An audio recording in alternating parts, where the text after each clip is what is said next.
Rewind to exactly 5 years ago. The Modi juggernaut was at its peak. UPA too was looking weaker and more.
Property निकल रही है, कहां कहां, कैसे कैसे, कौन कौन,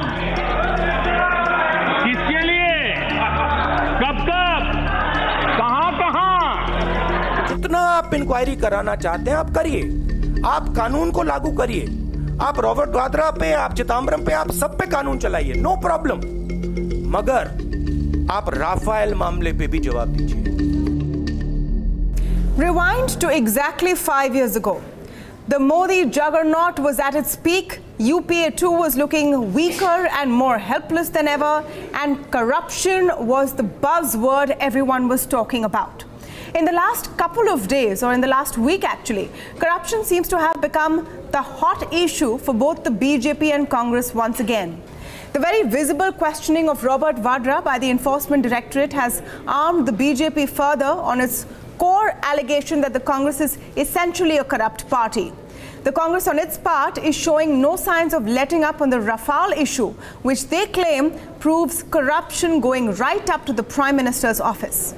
So how big an issue is corruption for voters ahead of the general election? We pick up one big issue every week while we're tracking these elections, and this time we're also asking whether the Modi government has done enough on corruption in the last 5 years. To speak on this, I'm joined today by Yashwant Deshmukh, MD and Chief Editor of Sea Voter Broadcast, that has been actually tracking corruption as an issue regularly. I'm also joined today by Radhika Ramaseshan, Consulting Editor at the Business Standard, and Jagdeep Chokar, Founder Member at the ADR, which usually tracks corruption and lack of transparency in political parties. Welcome to all of you on the show today. I'm going to ask Radhika first what she thinks of the core issue. Ms. Ramaseshan, do you think corruption is as big an issue today as it was, say, 5 years ago, when all anyone could speak about was 2G, CWG, Colgate, and a number of scams that the UPA2 government was alleged to have allowed under its regime? Yeah, it's obvious. The Prime Minister's speech yesterday in the Lok Sabha made it very clear that the next campaign of the BJP, of the NDA, is going to be themed around the issue of corruption, because that was what he dwelt on very largely. I mean, he didn't pay that kind of, he didn't give that kind of time to the agrarian crisis, for instance, which was on top of voters' minds in the 3 recent elections.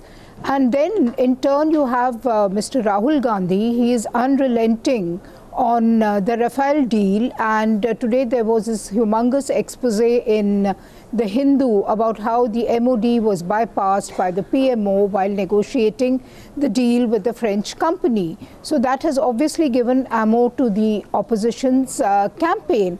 Now, corruption is a bizarre kind of a beast. You really cannot predict how it will play out in any election.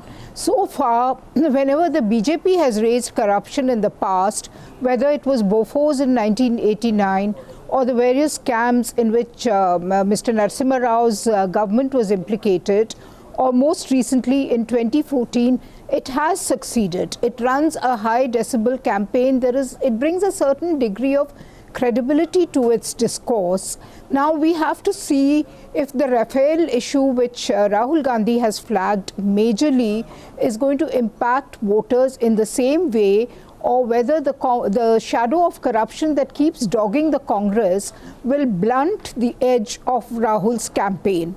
I mean, that is to be watched. What I can say with a degree of certainty is that when the BJP raises corruption issue right now, after 4 years and more, it is not going to have the same ring of credibility that it had in 2014. Yes. And somewhere or the other, in small measure or big measure, Rafale is going to resonate with voters. Yeah. Mr. Deshmukh, C Voter regularly tracks how big an issue corruption is for voters. So do other agencies, and CSDS Lokriti, for example, over the last few surveys they've done with ABP have shown a drop in corruption as an issue percentage-wise, while unemployment continues to rule the roost. What have been your findings? Is corruption something key and core to voters as they make their decision?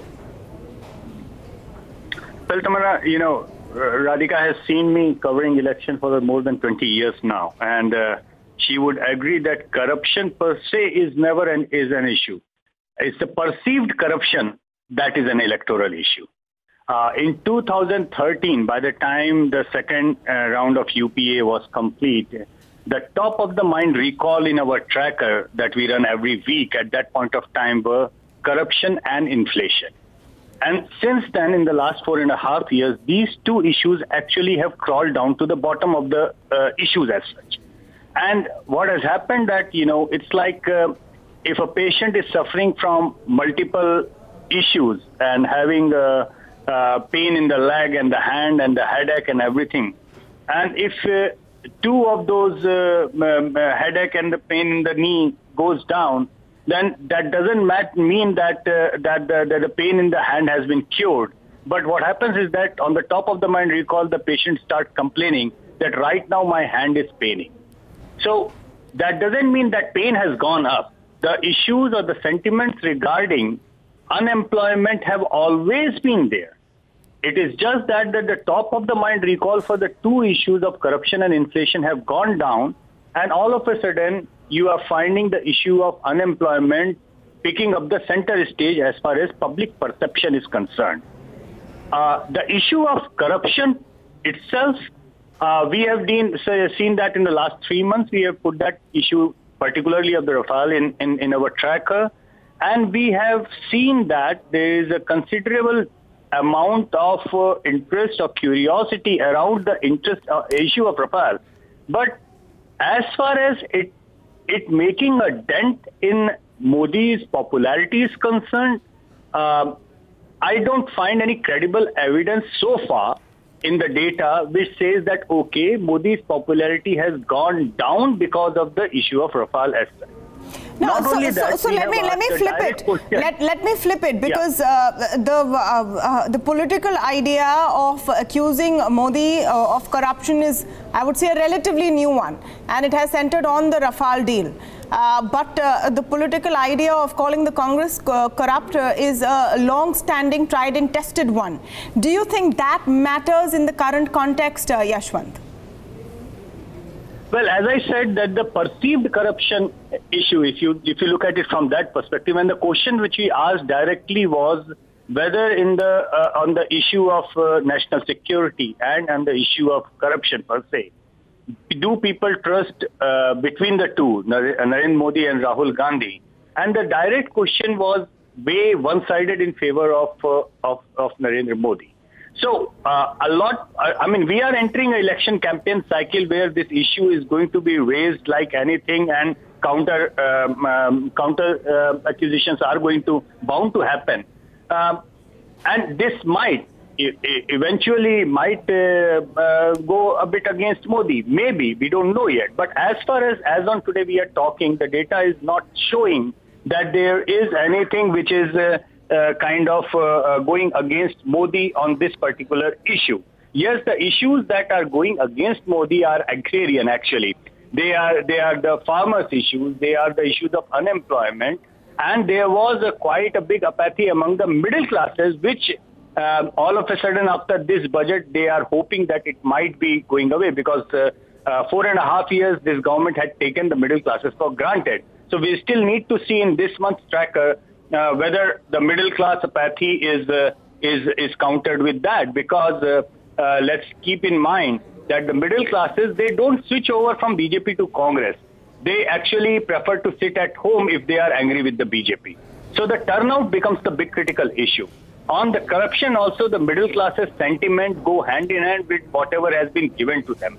So we need to see how much impact does it carry over the next 2 or 3 weeks particularly, and to the extent of going up to the election. But something tells me, and the data tells me, that somehow the issue of Rafale in totality has not really stuck so far I'm saying, against Modi.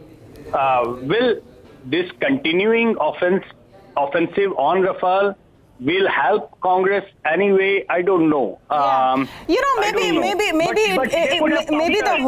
the hope in the Congress is that it acts more as a neutralizer against any corruption allegations at the BJP levels. Maybe that if you're saying Badra or whatever, I have Rafale to say. Tell me.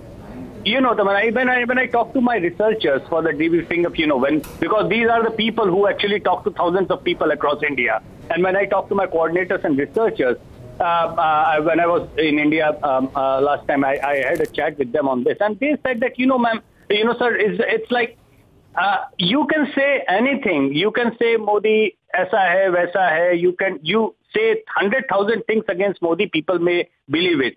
But one thing with the average voter is unlikely to believe at this point of time that Modi is corrupt.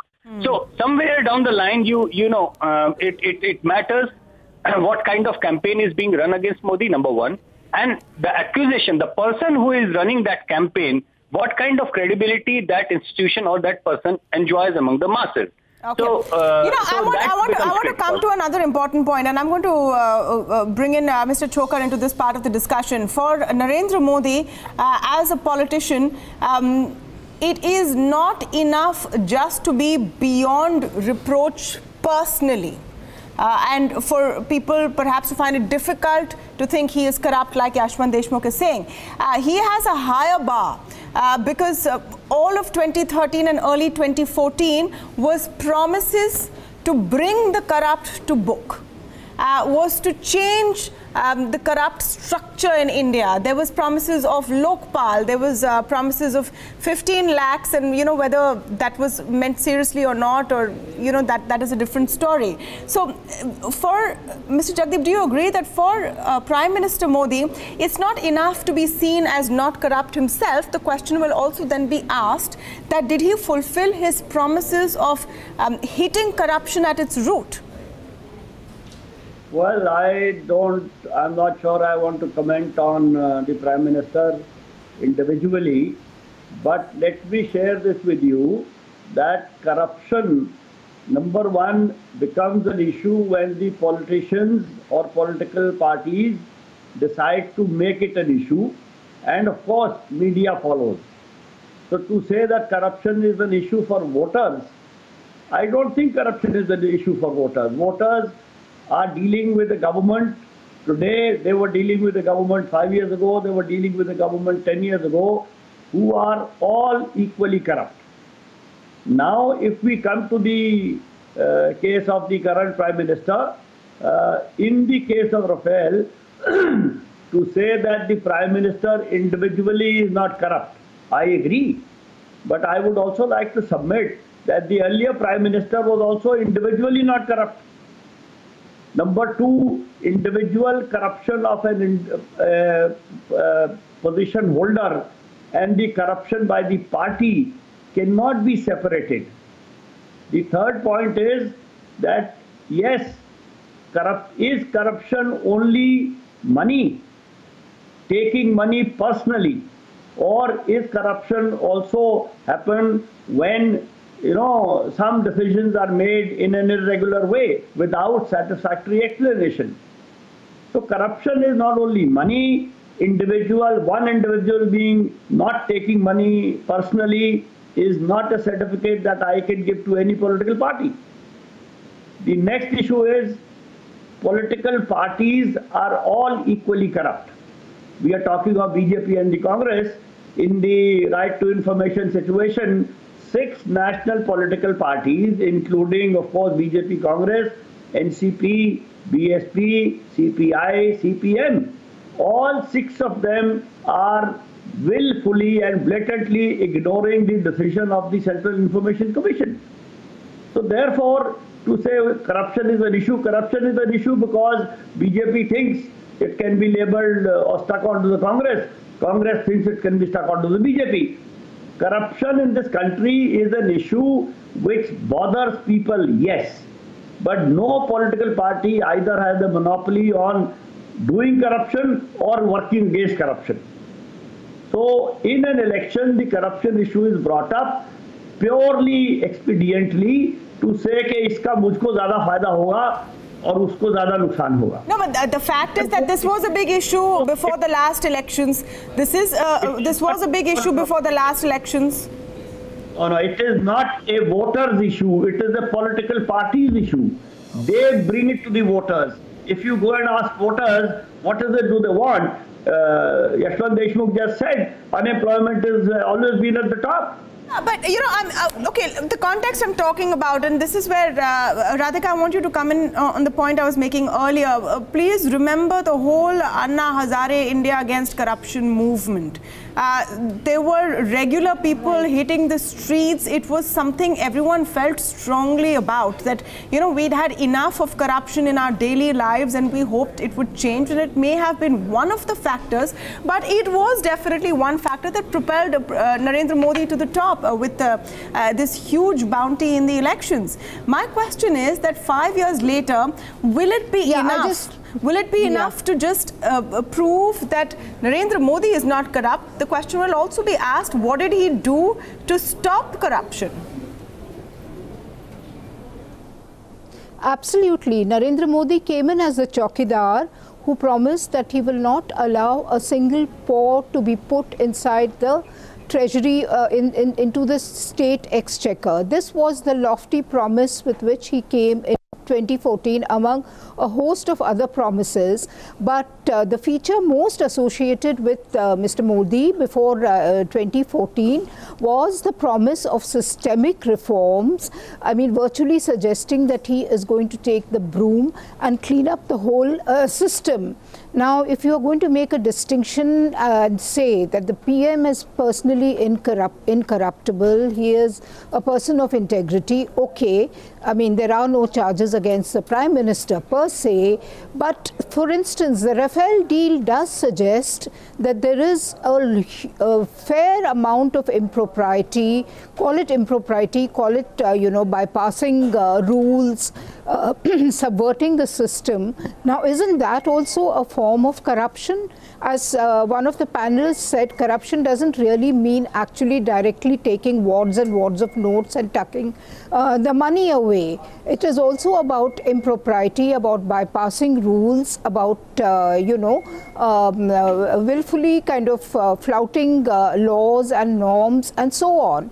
Now, the Rafale deal is just one of the issues. You have had reports in certain places earlier to suggest that the son of a BJP high-up, I mean, I don't want to take names, was again had amassed wealth disproportionate to his known sources of income. I mean, these were reports which were substantiated with documentary evidence. So if you look around, it's not that this government has been squeaky clean or something of that kind. But the point is that has the opposition been able to capitalize on it? No. On Rafale deal, it is only Mr. Rahul Gandhi who's doing a solo act. Even after the expose in the Hindu today, the other opposition parties have not really joined ranks with Rahul Gandhi, and that is the difference between 1989 and now. When the Bofors issue was raked up, the BJP and the entire opposition coalesced into an aggressive whole and just took on the Congress and ripped apart Mr. Rajiv Gandhi. You don't see that kind of a thing happening now. And for corruption to work as a voter issue, as a popular issue, you need a very strong, concerted campaign by the opposition on very, very specific points. Having said that, now let us go to the cases that the Modi government is raking up against virtually every leader in the opposition, barring, I think, Mr. M.K. Stalin and probably Mr. Naveen Patnaik, who I would imagine the BJP sees as prospective allies in a post-poll situation. Virtually everybody is in the net. And the timing, I think, suggests just vendetta instead of a genuine intent to clean up the system. And that is where I think the BJP's whole campaign against corruption, the motives may be laudable, but excuse me, it is smacking of vindictiveness and nothing else. Okay, Yashwant, I think we should come to what this government has done and hasn't done and how much it will work. Now, bringing back, yes, Mr. Chokar, just give me a minute. Bringing back people like, Rajiv Saxena, Deepak Talwar, Christian Michel, the success that we have had in the Vijay Mallya case, so it will be some time before he's actually extradited. There is a long way to go for the whole legal process in the UK. But on the other hand, the fact that no Lokpal has been constituted yet, despite that being a promise, demonetization as a corruption tool, anti-corruption tool. Putting all of this in context, how do you think the Modi government has fared on its promise to uproot corruption from the Indian system? Well, Mr. Jagdish Chokarji said exactly the same thing which I started. So I totally agree with him that, corruption per se is never an issue, but the perceived corruption is an issue. And this is where Radhika perfectly sums it up, that, it becomes a perceived corruption when the entire opposition puts it together and takes it to the people's court. Now, the problem here is that in the battle of this perceived corruption, somewhere still the bar is so low as far as the accusations from the Congress is concerned. On the corruption barometer, if you will say, probably Congress would be still rated as somewhere in the rock bottom as far as the perceived corrupt parties is concerned in India.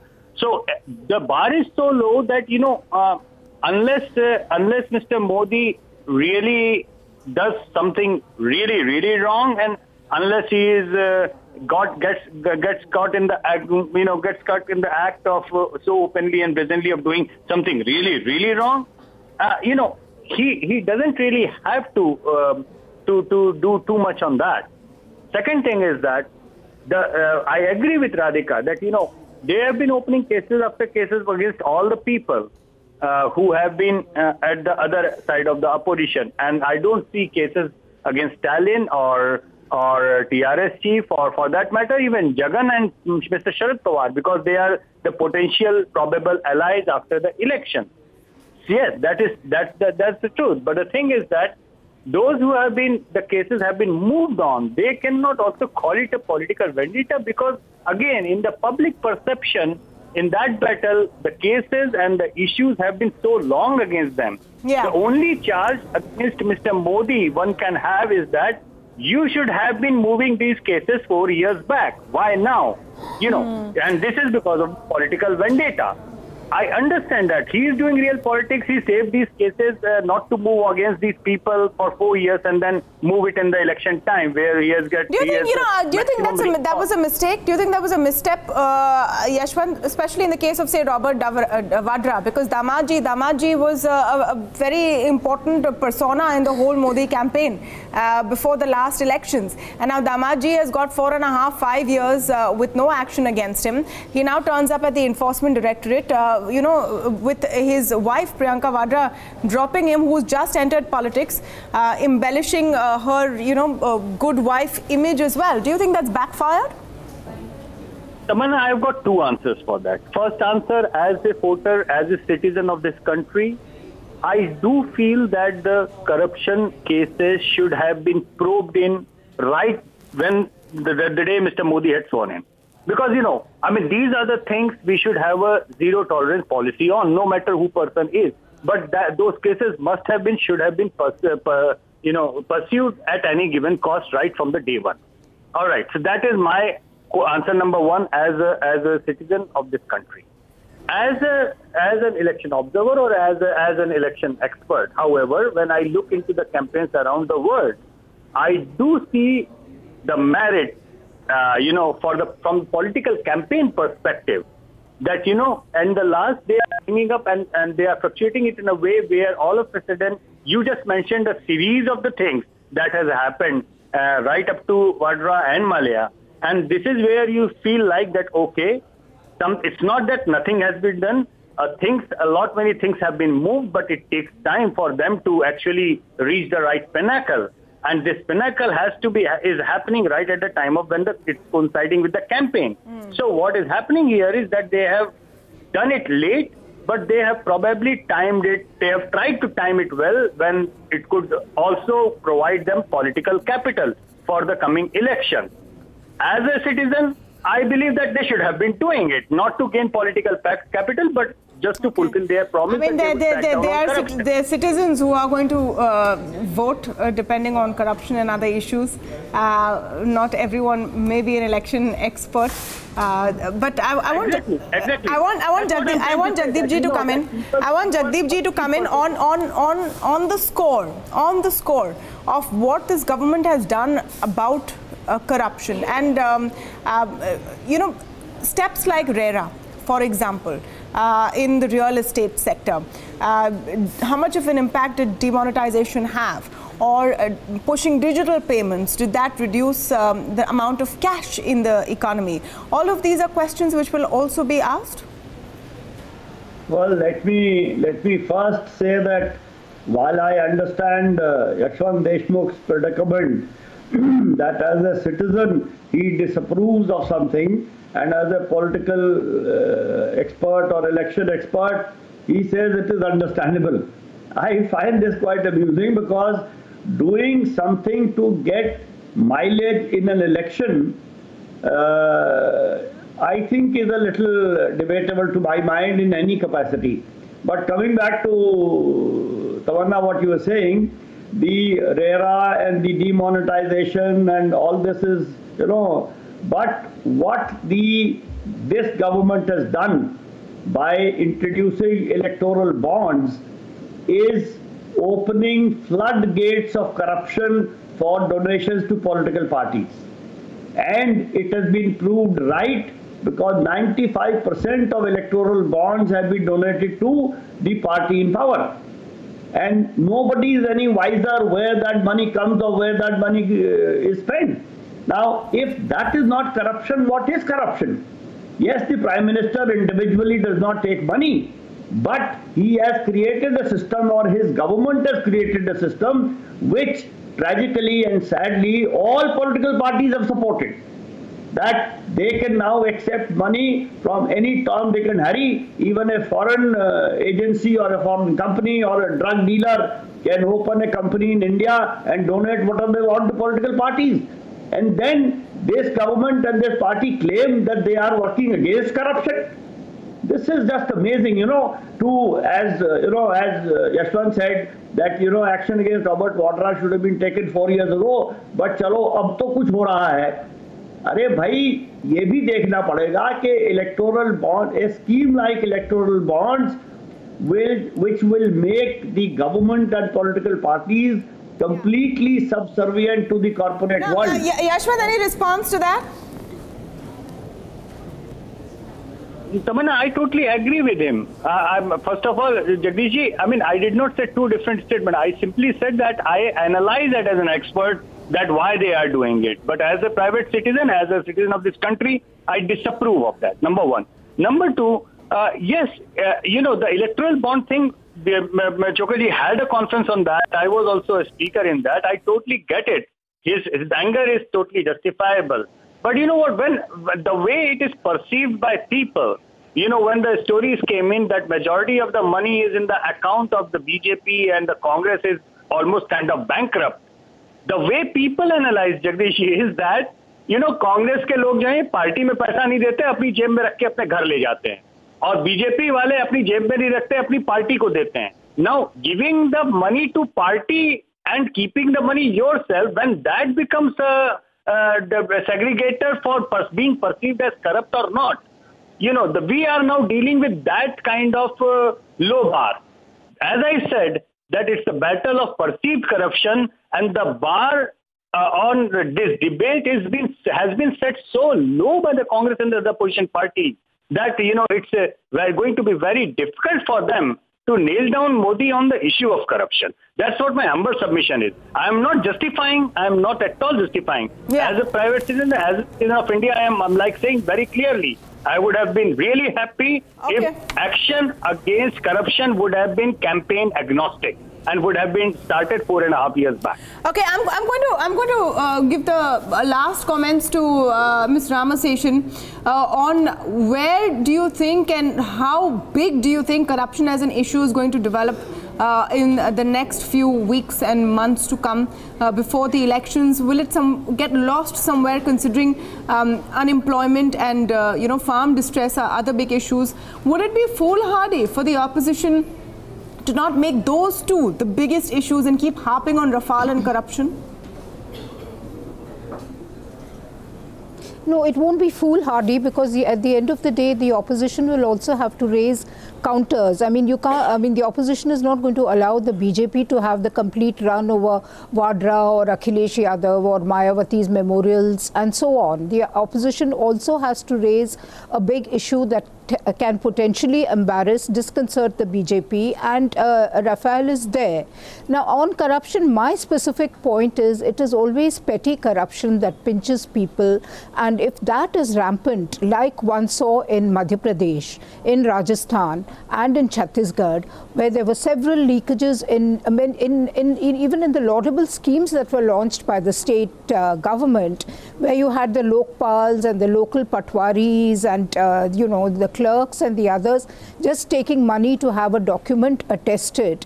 That is when people react against corruption. I mean, that is what India's electoral history proves, that it is petty corruption which pinches people and forces them to react negatively against the ruling dispensation in any kind of in an election. And here the Modi government has introduced a slew of schemes. I mean, maybe with laudable intent, I don't know. But all these schemes are subject to delivery by the local administration, and the local administration in India is most susceptible to corruption. So you have to see what kind of leakages exist in these schemes, how much they have pinched the poor, who even if they don't get 100% benefit, have to pay through their nose to get even 10 or 20% benefit. And at the end of the day, the reaction is going to be on petty corruption. Yes, I mean, Rafale and Vadra and the others will play out as mega issues in any discourse, optics and so on, especially now that Priyanka Gandhi has taken center stage. But at the end of the day, it is petty corruption that really hurts people. There has been no clear answers to that big issue. And that is a fact that definitely needs more work on it. Thank you so much to all of you for joining us on the show today. Is corruption a big issue in this election? And if not, should it be? Has the Modi government done enough and really worked on its promises to uproot corruption from the Indian system? These are some of the questions voters will think about before casting their precious vote.